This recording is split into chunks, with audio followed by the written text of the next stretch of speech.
Assalamualaikum warahmatullahi wabarakatuh. Selamat berjumpa kembali di video kali ini. Dan video kali ini adalah video evaluasi atau koreksi atau perbaikan dari video sebelumnya, yaitu untuk materi SKP Profesional Guru SD untuk materi IPA Fisika part pertamanya. Nah, ini adalah part pertamanya untuk pembetulan atau koreksi saja, karena pada dalam video sebelumnya itu di part pertama IPA itu ada satu soal yang dalam saya menyampaikannya kurang pas karena beda maksud, maksudnya beda dalam pembahasannya, dalam penyampaian saya itu berbeda. Nah, terima kasih sebelumnya untuk Kak Sofiana dan Kak Elidawati yang memberikan masukan kepada saya atau koreksinya. Ternyata mereka sebenarnya saya paham dengan yang disarankan itu sama, intinya sama, cuma saya menyampaikannya agak berbeda, dalam bahasa yang berbeda.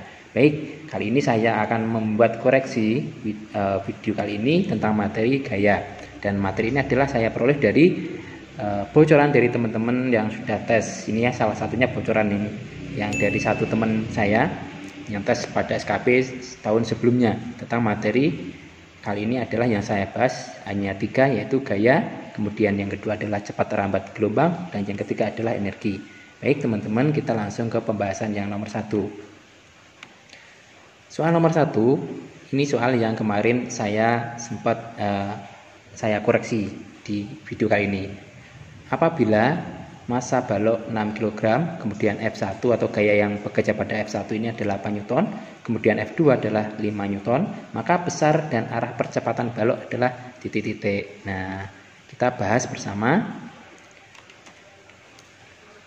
Sebelumnya kita harus mencari resultan gaya atau gaya akhirnya, yaitu F1 kurangi F2, atau kita cari selisihnya. Kenapa? Karena di sini gaya yang bekerja adalah gaya yang berlawanan.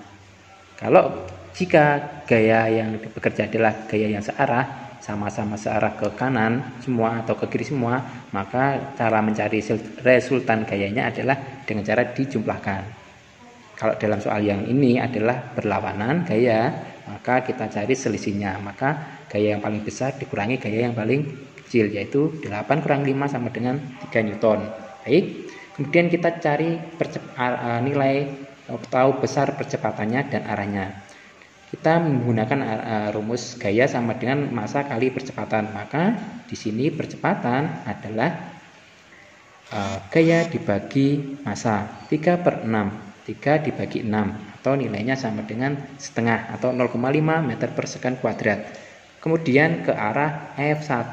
Kenapa? Karena gaya yang paling besar kan F1 atau lebih besar F1, maka dia akan mengikuti arah F1, gaya yang lebih besar, atau kita bahas dalam bahasa mudahnya adalah ke arah kanan, ya, ke arah kanan. Nah, kemarin saya penyampaiannya sedikit berbeda karena yang saya maksud adalah menuju ke F1 gitu ya, F2, menuju ke F2.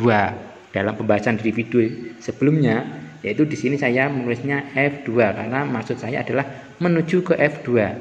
Tetapi yang paling benar di sini adalah ke arah F1, maksudnya mengikuti arah F1 atau ke kanan. Ini yang kemarin sempat dikoreksi oleh sahabat Pustaka Guru ini, Kak Sofiana dan Kak Elidawati. Terima kasih atas koreksinya.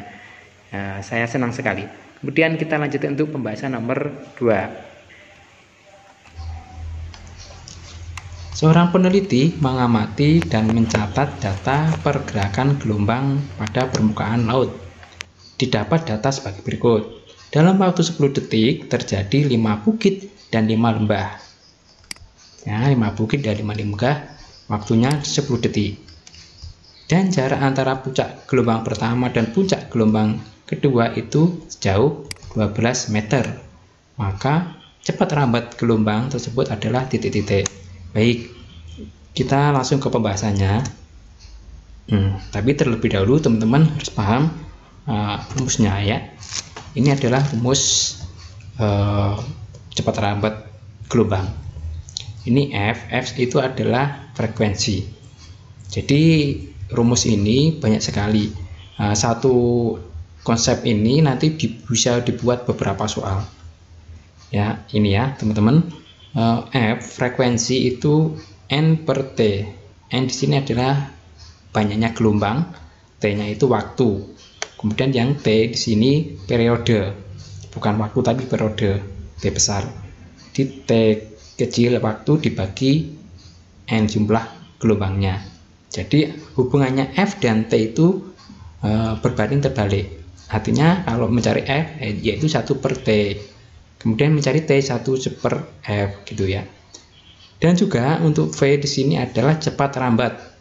V itu cepat rambat gelombang adalah ini namanya panjang gelombang. Kemudian F itu frekuensi. Jadi panjang gelombang dikalikan frekuensi. Kemudian kalau yang diketahui T periodenya, maka kecepatan lambatnya yaitu panjang gelombangnya dibagi periodenya. Nah, baik, langsung ke pembacaan di sini. T-nya 10 detik, 10 second, kemudian panjang gelombangnya di sini antara gelombang pertama dan puncak gelombang kedua 12 meter, artinya panjang gelombangnya itu satu gelombang itu 12 meter. Kemudian N 5 gelombang. Ini ya, N itu banyaknya gelombang. Karena di sini ada 5 bukit dan 5 lembah. Artinya kalau satu gelombang itu satu bukit dan satu lembah. Kalau 5 bukit 5 lembah berarti 5 gelombang. Itu ya teman-teman. Kemudian yang dicari adalah V atau cepat rambat. Langkah yang pertama, di sini saya tuliskan langkah pertama. Carilah nilai dulu F atau T. Terserah, nanti teman-teman lebih mudah yang cari T atau F. Ini saya contohkan untuk mencari nilai frekuensinya. Frekuensi di sini adalah N per T. N per T. N itu adalah banyaknya gelombang 5. T itu adalah waktu 10. 5 per 10 atau sama dengan setengah atau 0,5 Hz atau ini satuan gelombang ya, satuan frekuensi. Kemudian jika frekuensinya sudah diketahui ini, kita langkah kedua mencari nilai cepat rambat bunyinya. Ya, cepat rambat gelombangnya ini ya, karena kita cari yang sudah kita cari frekuensinya pakai rumus yang ini, yang panjang gelombang kali F cepat rambatnya, yaitu panjang gelombangnya ini dikalikan frekuensinya. Panjang gelombangnya 12 dikalikan 0,5 tadi setengah, jadi 12 kali setengah sama dengan 6 meter per second. Maka jawaban yang tepat adalah yang C, 6 meter per second. Jadi teman-teman, untuk materi cepat rambat bunyi itu ini saya hanya memberi satu soal ini, tetapi yang penting teman-teman paham atau mengekspor soal-soal yang akan kemungkinan atau modifikasi soal-soal yang kemungkinan muncul di cepat rambat gelombang. Yang penting kuncinya adalah teman-teman paham nih rumus ini, 4 ini. Sehingga nanti teman-teman mau mengerjakan soal model seperti apa cepat rambat gelombang bunyi atau yang ditanyakan panjang gelombangnya atau waktu yang diperlukan, nah ini mudah sekali. Atau frekuensinya ditanyakan, tinggal mencari tahu rumus ini, insya Allah teman-teman lebih mudah. Baik, kita lanjutkan untuk pembahasan yang soal nomor 3. Sebuah mobil melaju di jalan raya dengan kecepatan 72 km per jam. Kecepatannya 72 km per jam. Apabila massa mobil tersebut 2000 kg, energi kinetik yang dimiliki mobil tersebut adalah titik. Ini ke materi yang energi. Tadi ada gaya, ada cepat lambat gelombang, dan yang ketiga adalah energi. Baik, langsung pembahasannya teman-teman. Kita tahu bahwa kecepatan mobil itu 72 km per jam. Nah, saya bilangkan tadi di awal, kita harus mengubah satuan-satuan ini ke dalam satuan yang baku atau satuan dalam mencari. Kilometer per jam ini kita ubah ke dalam meter per second ya, karena memang satuan untuk mencari ini harus meter per second, diubah ke meter per detik. Ini ya, 72 artinya kalau dibuat meter berarti 72.000, sedemikian 1 jamnya 3.600 second, berarti 72.000 dibagi 360 3.600, maka 20 ketemu 20 meter per second ini ya teman-teman. Ini kecepatannya pengubahan dari 72 km per jam diubah menjadi 20 meter per detik. Itu kalau diubah meter per detik. Kemudian kita langsung cari energi kinetik pakai rumus ini. Coba teman-teman nanti sedikit menghafalkan rumus-rumusnya ya. Energi kinetik itu adalah setengah massa kali kecepatan dikuadratkan. Oke, energi kinetik sama dengan setengah kali massanya adalah di sini 2000. Ini sudah benar kilogram, tidak bisa dirubah ke gram, tapi yang benar kilogram. Jadi setengah kali 2000 kg dikalikan 20 meter per second, kemudian dikuadratkan. 2000 dikalikan setengah adalah 1000, kemudian 20 dikuadratkan itu 400 gitu ya. Jadi 1000 kalikan 400 adalah 400.000 kg meter per second, atau diubah satuan ini adalah joule. Jadi energi kinetik adalah 400 joule. Di sini yang di jawaban pilihannya adalah diubah ke dalam kilojoule ya, kj itu kilojoule. Berarti kalau kilo berarti dihapus nolnya 3 sini atau dibagi 1000, maka 400 kilojoule diubah jadi k itu kilo. Jadi jawaban yang tepat adalah yang D ini ya teman-teman, bukan 40 tapi 400 kilojoule. Oke, ini nomor 3. Kemudian kita lanjutkan untuk soal selanjutnya, yang terakhir ini ya, karena ini sebagai penambahan saja. Yang penting teman-teman rumus ini dipahami dan nanti bisa.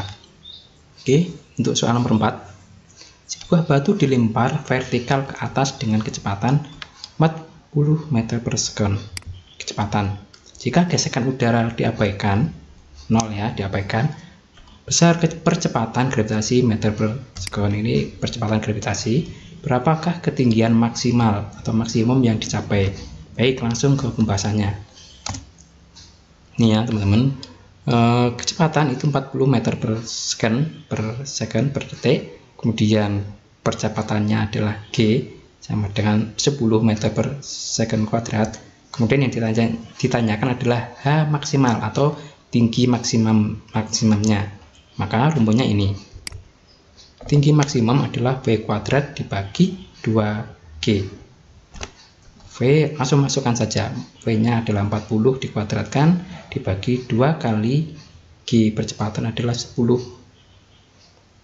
Kemudian sini ini 40 kuadrat itu 1600 dibagi 2 kali 10 itu 20. Jadi 1600 dibagi 20. 16 bagi 2 8 ya. Ini habis.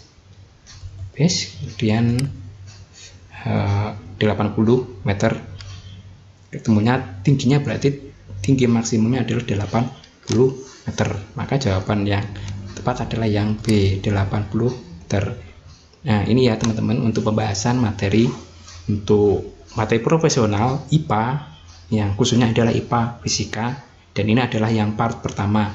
Nanti kita akan bahas untuk IPA yang part kedua, kemungkinan masih fisika dan materi biologi seperti yang lainnya. Baik, mudah-mudahan materi sharing kali ini bisa bermanfaat buat teman-teman. Yang penting teman-teman selalu menjaga kesehatan, menjaga kebersihan, sehingga teman-teman insya Allah nanti pada saatnya SKB bisa melaksanakan SKB dengan sehat walafiat, amin.